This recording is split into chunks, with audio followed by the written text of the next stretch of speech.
मैं बात कर रहा हूं सन 2003 की, जब पहली बार पूरे ऑल ओवर इंडिया लेवल पर ये ईयर बुक चर्चे में आई। उस समय ये किताब हाईलाइटेड हुई थी। मुझे आज भी याद है, जब मैं पीजी में था और एक फिल्म लगी थी साथिया, वो मैं पिक्चर देखने गया था सिनेमा हॉल से। जब मैं बाहर निकला तो मेरे सीनियर ये खरीद रहे थे, तो मैंने सर से पूछा, सर ये किताब क्यों खरीदे हैं? तो उन्होंने एक बात कही, अबे आईएएस में 12 सवाल पूछे हैं, साले का रट जाएंगे। सिविल सर्विसेज के पीटी मेंस और इंटरव्यू में इस ईयर बुक की क्या उपयोगिता है? 9 टॉपिक, 32 चैप्टर, 874 पेज और हर पेज पर आपको fact, figure, data, report, analysis. इसमें साइंस भी है, इसमें टेक्नोलॉजी भी है, इसमें आपका इकोनॉमी भी है, इसमें आपका सोशल इशू भी है, इसमें आपका सोशल जस्टिस भी है, इसमें आपका कल्चर भी है, इसमें आपके ट्रेडिशनल एनवायरमेंट और प्रोटेक्शन के रूप में एनर्जी। पहला चैप्टर लैंड और पीपल, मतलब इस देश की भूमि और भूमि पर रहने वाले लोग कौन हैं, वो कहाँ रहते हैं, वो क्या करते हैं और किसी देश के लिए वहां की जमीन और लोगों की क्या उपयोग। मेरे देश की धरती सोना उगले उगले हीरे मोती। तो ये भारत सरकार की पूरी विकासात्मक दस्तावेज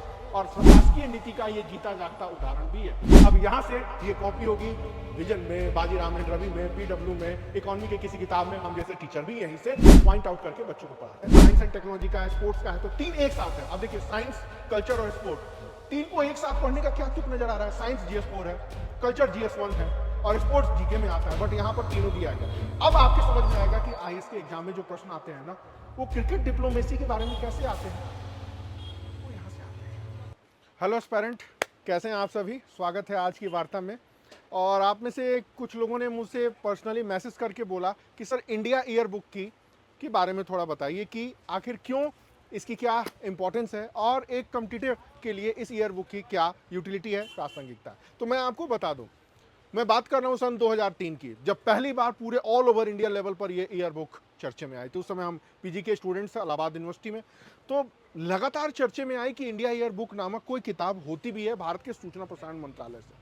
14 क्वेश्चन आए, दिमाग सबका हिल गया और उसी के समय से इंडिया ईयर बुक हर कॉम्पिटिटर्स की एक पसंदीदा पुस्तकों में आ गई। आज इसी के ऊपर बातचीत करेंगे कि एक कॉम्पिटिटर्स को ये इंडिया ईयर बुक क्यों पढ़नी चाहिए, पहली बात। दूसरा, सिविल सर्विसेज के पीटी मेंस और इंटरव्यू में इस ईयर बुक की क्या उपयोगिता है या क्या प्रासंगिकता है। तीसरा, एसए के लेवल पर, इंटरव्यू के लेवल पर या स्टेट पीसीएस के लेवल पर या कोई भी चीज़ें जहां पर आपके गवर्नमेंट के ऑथेंटिक और इंफॉर्मेशन की जरूरत होती है, उस दृष्टि से इस पुस्तक की या उस बुक की क्या यूटिलिटी है। तो आप ये जान लीजिए, सूचना प्रसारण मंत्रालय की यह पुस्तक है, एक तरीके से ये भारत सरकार का दस्तावेज है, पहली बात। दूसरा, आप जितने भी नोट्स पढ़ते हैं, जितने भी करंट्स की मैगजीन आती हैं, सब में जो डाटा का प्रयोग होता है वो इसी किताब से होता है। 9 टॉपिक हैं, 32 चैप्टर हैं और 874 पेज हैं। ध्यान रखिएगा, 9 टॉपिक, 32 चैप्टर, 874 पेज और हर पेज पर आपको fact, figure, data, report, analysis, सारी चीजें दी गई हैं। जैसे मैं आपको बताता हूं, पहला चैप्टर मुझे तो याद है एकदम पढ़ते पढ़ते, पहला चैप्टर है लैंड और पीपल, मतलब इस देश की भूमि और भूमि पर रहने वाले लोग कौन हैं, वो कहाँ रहते हैं, वो क्या करते हैं और किसी देश के लिए वहां की जमीन और लोगों की क्या उपयोगिता है। आप जब इकोनॉमी के पेपर को देखते हैं ना, कि देश के संसाधन क्या हैं और लोग कैसे देश के संसाधन हैं और क्या देश की प्रगति में इनकी कहीं कोई भूमिका है, इस टाइप के प्रश्न जो आईएएस में आ रहे हैं ना, उनका उत्तर ट्रेडिशनल बुक में नहीं मिलता। कहाँ मिलता है? ईयर बुक में। और ये कॉमन अंडरस्टैंडिंग की किताब है। इसमें साइंस भी है, इसमें टेक्नोलॉजी भी है, इसमें आपका इकोनॉमी भी है, इसमें आपका सोशल इशू भी है, इसमें आपका सोशल जस्टिस भी है, इसमें आपका कल्चर भी है, इसमें आपके ट्रेडिशनल एनवायरमेंट और प्रोटेक्शन के रूप में एनर्जी की जो बातें होती है वो भी इसमें मेंशन है। कुल मिला के कहिए, भारत सरकार की पूरी विकासात्मक दस्तावेज और प्रशासकीय नीति का ये जीता जागता उदाहरण भी है। पहला चैप्टर तो हो गया। दूसरा जो चैप्टर है वो इकोनॉमी, लेबर, फाइनेंशियल अप्रोच के ऊपर है, मतलब आपकी देश की अर्थव्यवस्था कैसी है, क्या विकासशील है या विकसित है, आपके देश के इकोनॉमी में एग्रीकल्चर सेक्टर का क्या योगदान है, उसी तरह इंडस्ट्री का, उसी तरह सर्विस सेक्टर का क्या क्या है। ठीक उसी तरह लेबर, 80% लोग भारत के लेबर की श्रेणी में है। कोई व्हाइट कॉलर जॉब में है, कोई ब्लू कॉलर जॉब में है, कोई ऑरेंज कॉलर जॉब में है, इनका क्या कंट्रीब्यूशन है। ठीक उसी तरह आपके देश के पूरे पैसे का स्ट्रक्चर, इंफ्रास्ट्रक्चर, फाइनेंशियल अप्रोच किस तरह काम कर रहा है, इसमें आपको मिलेगा। और आज 2024 चल रहा है, सॉरी 2025 चल रहा है, फाइनेंशियल ईयर 24 ही है, उस तक अब तक भारत सरकार की उपलब्धि क्या रही है वो इसी किताब में मिलेगा। इसी किताब के डाटा, फैक्ट, फिगर सारे कोचिंग इंस्टीट्यूट के नोट्स में आपको मिलेंगे, यहीं से उठाए जाते हैं। तीसरा है मानव संसाधन या ह्यूमन रिसोर्स। ह्यूमन रिसोर्स में हम भी हैं, ह्यूमन रिसोर्स में गांव का एक किसान भी है, ह्यूमन रिसोर्स में आईआईटी से पढ़े हुए लोग भी हैं। ये ह्यूमन रिसोर्स कौन है, क्या भविष्य के विकसित भारत में ह्यूमन रिसोर्स का यूटिलाइजेशन होने वाला है, किस तरह होगा, यहाँ है। क्या ब्लूप्रिंट है भारत सरकार का अगले 30 सालों तक, विकसित भारत के प्रतिरूप को निर्धारित करने में, वो यहाँ मिलेगा। Data, fact, figure. अगला है आपका फार्मर्स, मेरा देश मेरा अभिमान, हमारा किसान हमारा अभिमान। किसान कौन है? देश के 70% लोग जो काम काज कर रहे हैं, गांव में रह रहे हैं, they are all farmers. Farmer का मतलब सिर्फ खेत जोतने वाले, मेरे देश की धरती सोना उगले उगले हीरे मोती, स्वर्गीय मनोज कुमार की फिल्म उपकार का ये गाना, सिर्फ वही किसान नहीं है। ग्रामीण अर्थव्यवस्था से जुड़ा हुआ कोई भी व्यक्ति जो ग्रामीण और कृषि गतिविधियों से जुड़ा है, वो किसान की श्रेणी में। तो किसान एग्रीकल्चर से, फूड प्रोसेसिंग इंडस्ट्री से या कंज्यूमर सेक्टर से कैसे जुड़ा है, ये अप स्ट्रीम, डाउन स्ट्रीम, या एग्रीकल्चर सेक्टर ओवरऑल डेवलपमेंट के लिए गवर्नमेंट क्या कर रही है, पॉलिसी क्या है, पॉलिसी में डाटा क्या है, सरकार की योजना कहाँ है और इस योजना की उपलब्धि क्या है, सब चीजें यहाँ से मिली। अब यहाँ से ये कॉपी होगी विजन में, बाजीराव एंड रवि में, पीडब्ल्यू में, इकोनॉमी के किसी किताब में। हम जैसे टीचर भी यहीं से पॉइंट आउट करके बच्चों को पढ़ाते हैं। अगला चैप्टर है आपका इंफ्रास्ट्रक्चर। इंफ्रास्ट्रक्चर में रोड भी है, इंफ्रास्ट्रक्चर में आपका ट्रेन भी है, हवाई जहाज भी है, समुद्री परिवहन भी है, मेट्रो भी है और भी कई तरह। क्या प्रॉब्लम है? इंफ्रास्ट्रक्चर को डेवलपमेंट के लिए पॉलिसी बना रही है पीपीपी, पब्लिक प्राइवेट पार्टनरशिप, सब मिलेगा। कितने प्रोजेक्ट हैं, कितना पैसा लग चुका है, कितना रोड बन चुका है, कितना अचीवमेंट हो चुका है, कितना प्रॉब्लम आ रहा है और सॉल्यूशन में क्या, यहाँ मिलेगा। इसके बाद है energy resource, everybody known about it. एक जमीन के नीचे वाली एनर्जी जिसको बोलते हैं ट्रेडिशनल एनर्जी, और एक जिसको हम बनाते हैं इसको बोलते हैं रिन्यूएबल एनर्जी। एनर्जी के रिसोर्स का क्या है? सौर ऊर्जा के बारे में सरकार क्या कर रही है, परमाणु ऊर्जा के बारे में क्या कर रही है, हाइड्रोजन ऊर्जा के बारे में क्या कर रही है। ये जो आप साइंस एंड टेक्नोलॉजी का जो पॉलिसी पढ़ते हैं, यहीं से सारा जगह कॉपी होता है, इंफॉर्मेशन कलेक्ट किया जाता है, नोट्स बनाए जाते हैं। इसके बाद जो है इंफॉर्मेशन और कम्युनिकेशन, संचार। 5G का जमाना आ गया, फोर्थ इंडस्ट्रियल रिवोल्यूशन है, तो संचार क्रांति कैसे आगे बढ़ रही है, सरकार क्या कर रही है, उसका डाटा आपको यहाँ मिलेगा। उसके बाद आपका जो कल्चरल सेक्शन है, साइंस एंड टेक्नोलॉजी का है, स्पोर्ट्स का है, तो तीन एक साथ है। अब देखिए साइंस, कल्चर और स्पोर्ट, तीन को एक साथ पढ़ने का क्या तुक नजर आ रहा है? साइंस GS4 है, कल्चर GS1 है और स्पोर्ट्स GK में आता है, बट यहाँ पर तीनों दिया गया है। अब आपके समझ में आएगा कि IAS के एग्जाम में जो प्रश्न आते हैं ना, वो क्रिकेट डिप्लोमेसी के बारे में कैसे आते हैं, वो यहाँ से आते हैं।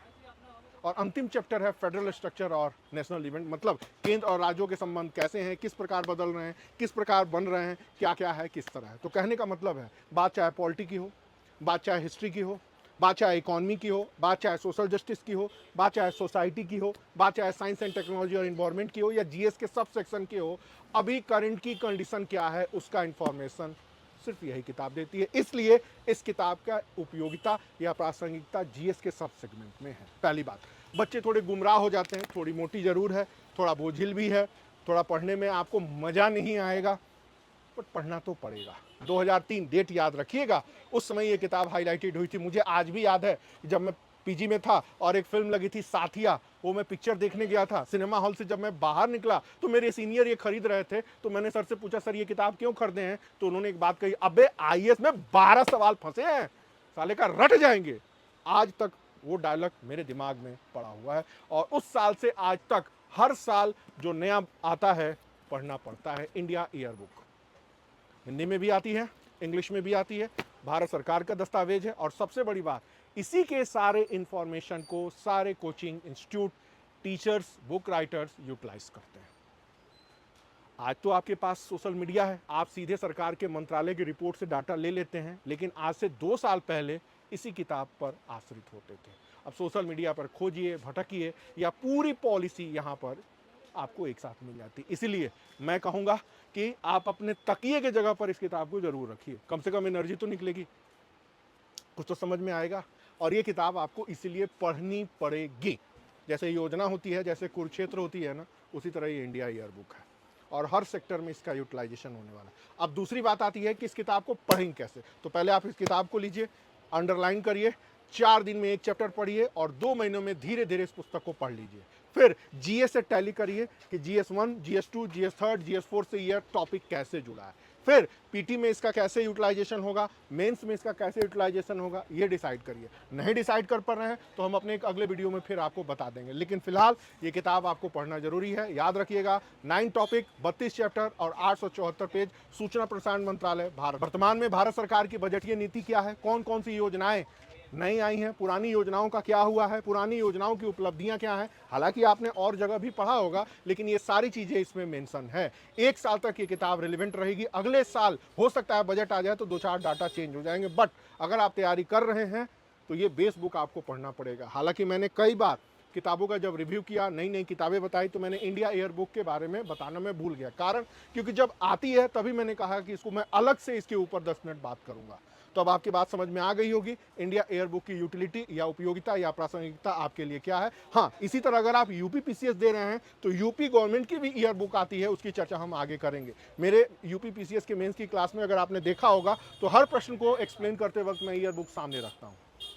कितने इनकाउंटर हुए यूपी गवर्नमेंट में, कितने लोगों को जेल में डाला गया, कितने लोगों के ऊपर एफआईआर हुआ, कितनी महिलाएं पुलिस भर्ती की गई, कितने पुरुष किए गए, कितने मुकदमों को बट्टे खाटे में डाला गया, वगैरह वगैरह। ये सारे डाटा यूपी की ईयर बुक में मिल जाएंगे। उसी तरह नेशनल लेवल पर क्या चल रहा है वो यहाँ मिलेगा। जैसे अपने होम मिनिस्टर ने कहा है कि अगले रामनवमी तक इस देश में जितने भी लाल कॉरिडोर है वो समाप्त हो जाएगा। मतलब कभी देश के 7 जिले में 7 राज्य 220 जिलों में नक्सलवाद था, आज वो सिर्फ एक स्टेट तक रह गया है, अगले साल वो भी खत्म हो जाएगा।